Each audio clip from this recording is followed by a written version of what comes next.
పరిశుద్ధ నామమునకు స్తుతులు స్తోత్రం కలుగును గాక. మీ అందరికీ కూడా ప్రత్యేకమైన వందనాలు తెలియజేస్తూ ఉన్నాను. మరి యొక్క మిస్పా ప్రే టవర్కి నేను వచ్చి సంవత్సరం అయిపోయిందంటారా? సంవత్సరం పైన అయ్యింది. ఎందుచేతనంటే నాకు సెలవు లేని పని, ఎవరినైనా మనిషిని పెడతాము అన్న కూడా వాడు ఒప్పుకోవట్లేదు. మా అబ్బాయి వచ్చి సంవత్సరం అయింది. మా అబ్బాయిని కొద్దిగా అలవాటు చేశాను. అక్కడ మా అబ్బాయిని అక్కడ పెట్టి ఈరోజు నేను ఇక్కడికి వచ్చాను.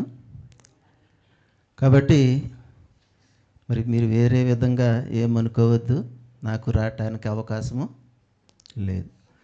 కాబట్టి ఒక్క మాట మనం జ్ఞాపకం చేసుకుని మరి 5 నిమిషాల్లోనే ముగింతాను. అంటే ముగించటం అంటే 62వ కీర్తన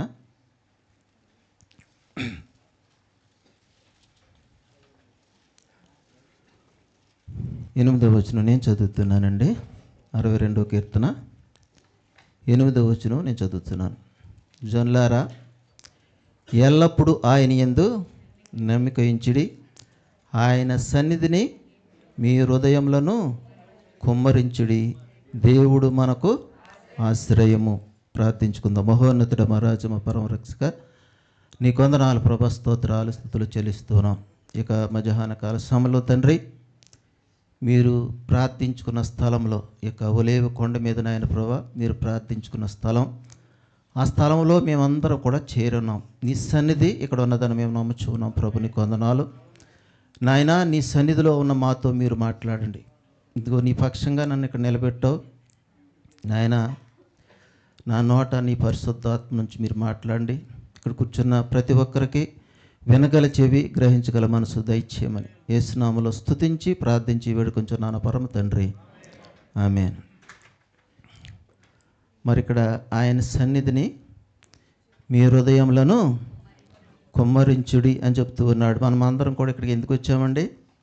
అసలు ఇక మిస్పా ప్రే టవర్ అంటే ప్రార్థన గోపురం. మనమందరం కూడా ఇక్కడ ప్రార్థించుకోవటానికి మనమందరం కూడా వచ్చాం. కాబట్టి మనం ఏం చేయాలంట?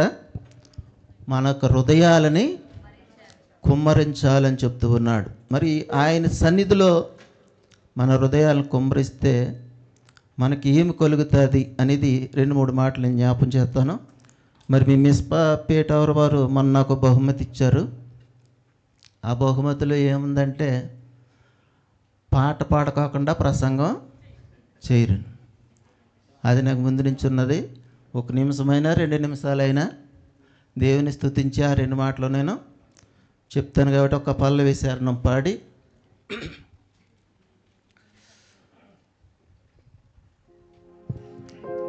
నీ సన్నిధిలో మోకరించాను దేవా, నీ అభిషేకము కురిపించవా. నీ సన్నిధిలో మోకరించాను దేవా,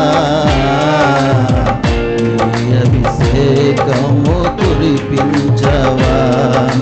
దేవా రావా నన్నాదుకోవా, దేవా రావా నన్నాదుకోవా, దేవా రావా నన్నాదుకోవా. నీ సన్నిధిలో మోకరించాను దేవా, నీ అభిషేకము కురిపించవా. నీ సన్నిధిలో మోకరించాను దేవా,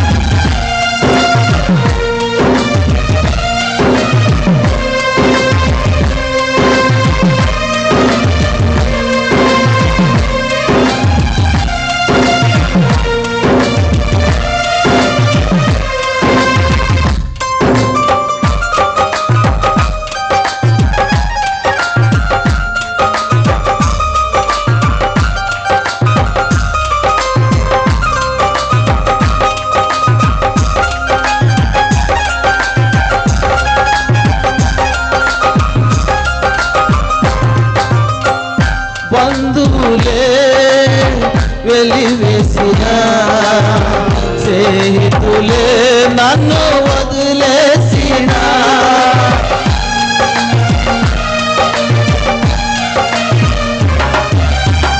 బంధువులే వెలివేసినా, స్నేహితులే నన్ను వదిలేసినా, నా తోడు నీవున్నావు, నా కన్నీ నీవైనావు, నా తోడు నీవున్నావు, నా కన్నీ నీవైనావు, నాపై దయ చూపుమా,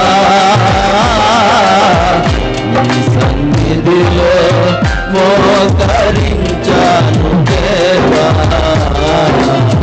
నీ అభిషేకము కురిపించవా, నీ సన్నిధిలో మోకరించాను దేవా,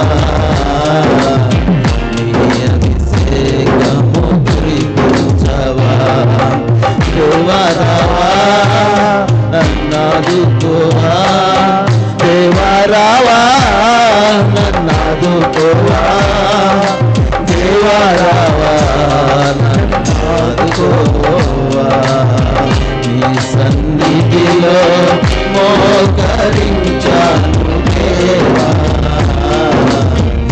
నీ అభిషేకము కురిపించవా, నీ సన్నిధిలో మోకరించాను దేవా,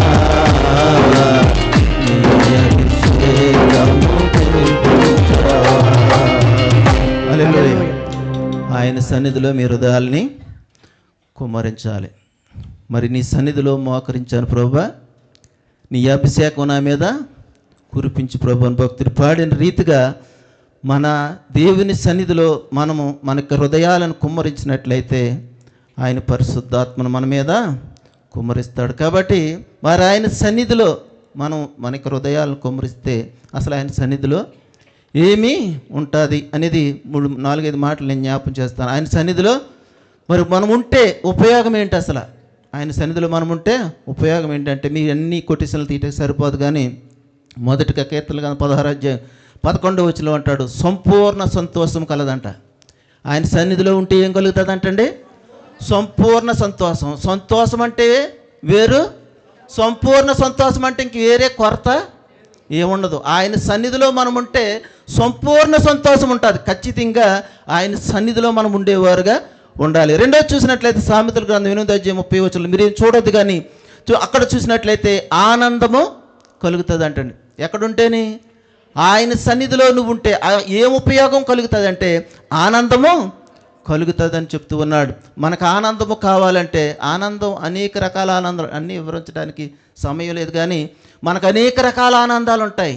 కానీ ఆయన సన్నిధిలో ఉండే ఆనందము వేరేగా ఉంటుంది. ఆ ఆనందము మనకే కలుగుతుందని దేవుని వాక్యం చెప్తుంది. కాబట్టి కీర్తనల గ్రంథం 31:21 చెప్తూ ఉన్నాడు, ఆయన సన్నిధిలో మనం ఉంటే ఆయన ఏం చేస్తాడంట? మనల్ని దాచును అని చెప్తున్నాడు. మనల్ని ఏం చేస్తాడంట? దాస్తాడంట. ఏ కీడు తగలకోకుండా, అపవాది నీ మీద పడుకోకుండా నిన్ను దాస్తానని చెప్తూ ఉన్నాడు. ఎక్కడుంటేని? ఆయన సన్నిధిలో మనం ఉంటే. కాబట్టి ఆయన సన్నిధిలో మనం ఉంటే ఆయన నిన్ను నన్ను కూడా దాస్తానటువంటి. కీర్తన గ్రంథంలోనే 102:28 ఒక మాట ఉంటుంది. అది ఒకసారి దయచేసి చదవండి.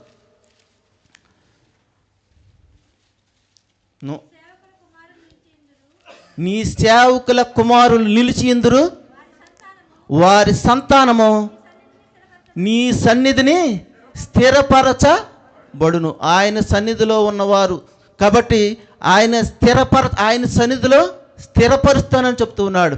నువ్వు స్థిరముగా ఉండాలంటే, స్థిరమైన వారుగా ఉండాలి అంటే నువ్వు ఆయన సన్నిధిలో ఉండాలని చెప్తూ ఉన్నాడు. కాబట్టి ప్రియమైన విశ్వాసులారా, సహోదరులారా, నువ్వు ఆయన సన్నిధిని నీ హృదయాన్ని కుమ్మరించు. ఆయన సన్నిధిలో నువ్వు ఉంటే ఆయన సంపూర్ణ సంతోషం ఇస్తానంటున్నాడు, ఆనందం ఇస్తానంటున్నాడు, నిన్ను దాస్తానంటూ ఉన్నాడు, నిన్ను స్థిరపరుస్తానని చెప్తూ ఉన్నాడు. కాబట్టి ఆయన సన్నిధిలో నువ్వు ఉండాలి.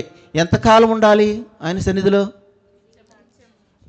నిత్యము ఆయన సామెతలు 8:30 ఉంటుంది అన్నమాట. మనం ఆయన సన్నిధిలో నిత్యము కూడా ఉండాలి. కీర్తనలను 61:7 అంటున్నాడు, నిరంతరము ఉండాలంట. ఆయన సన్నిధిలో నిత్యము ఉండాలి, నిరంతరము కూడా ఉండాలని చెప్తూ ఉన్నాడు. కాబట్టి మనము కొంతసేపు ఉండి కొంతసేపు వేరే సన్నిధిలో ఉంటే కుదరదండి. కొంతమంది దేవుని సన్నిధిలో ఉంటాం, కొంతసేపు వేరే దాంట్లో ఉంటాం, అది కాదు. కానీ నిత్యము నిరంతరము కూడా ఆయన సన్నిధిలో ఉండాలని చెప్తున్నాడు. ఇంక మూడోది చూసినట్లయితే ఆయన సన్నిధిలో ఎలా ఉండాలి. నేను చెప్పేది మీకు అర్థమవుతుంది అనుకుంటాను. ఆయన సన్నిధిలో ఎంతకాలం ఉండాలి, ఆయన సన్నిధిలో ఎలాగా ఉండాలి అని చూసినట్లయితే ఆయన సన్నిధిలో నువ్వు ఎలా ఉండాలి. 96:9 వనకాలి అని చెప్తూ ఉన్నాడు. ఏం చెప్తూ ఉన్నాడండి? వనకాలి. ఎంతమంది వణుకుతున్నామండి ఆయన సన్నిధిలోను? వనకటం అంటే ఇలా వనకటం కాదు, దేవుని యందు భయభక్తులతో దేవుడి సన్నిధిలో మనం ఉన్నాము అని మనం భయము కలగాలి, భయము భక్తి కలగాలి. అటువంటి మరి వనకాలి అని చెప్తూ ఉన్నాడు. రెండోది చూసినట్లయితే 98:6 అన్నాడు, జయధ్వని చేయాలంట దేవుని సన్నిధిలోను. ఏం చేయాలండి? జయధ్వని చేయాలి. జయధ్వని చేస్తూ ఉన్నామండి మనము? వచ్చి మెదలకుండా కూర్చుని మన పని చూసుకుని వెళ్ళిపోతూ ఉన్నామా? వనకాలి, జయధ్వని చేయాలి. దేవుణ్ణి నిత్యము కూడా నువ్వు వెతకాలి. మరిక చెప్తున్నాడు ప్రసంగి 8:12, నువ్వంట భయపడవలేనని చెప్తూ ఉన్నాడు. దేవునికి భయపడాలి, సన్నిధిలో నువ్వు భయపడాలని చెప్తూ ఉన్నాడు. కాబట్టి నా సమయం అయిపోయింది, దయచేసి క్షమించండి. మరి దేవుని సన్నిధిలో నువ్వు నీ హృదయాన్ని కుమ్మరించాలి. నువ్వు దేవుని సన్నిధిలో ఉంటే నీకు ఉపయోగం ఏంటంటే నీకు సంపూర్ణ సంతోషం ఉంటుంది, ఆనందం ఉంటుంది. ఆయన సన్నిధిలో దాస్తానంటూ ఉన్నాడు. ఆయన సన్నిధిలో నిన్ను స్థిరపరుస్తానంటూ ఉన్నాడు. ఎంతకాలం ఉండాలి అంటే నిత్యము నిరంతరము కూడా ఉండాలి. ఎలాగ ఉండాలి అంటే వణుకుతూ ఉండాలి, జయధ్వని చేస్తూ ఉండాలి, నిత్యము వెతుకుతూ ఉండాలి, భయపడుతూ దేవుని సన్నిధిలో మనం ఉండాలి. అట్టి రీతిగా దేవుడు మనందరికీ అట్టి కృప దేవుడు మనకు అనుగ్రహించునుగాక. ఆమేన్.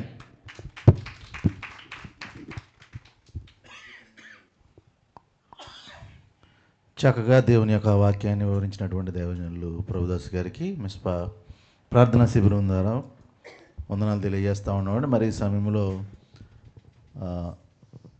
స్వర్ణలత గారు వచ్చి మరి వారి యొక్క సాక్ష్యాన్ని పంచుకోవాలని చెప్పేసి ప్రేమతో ఆహ్వానిస్తున్నాం.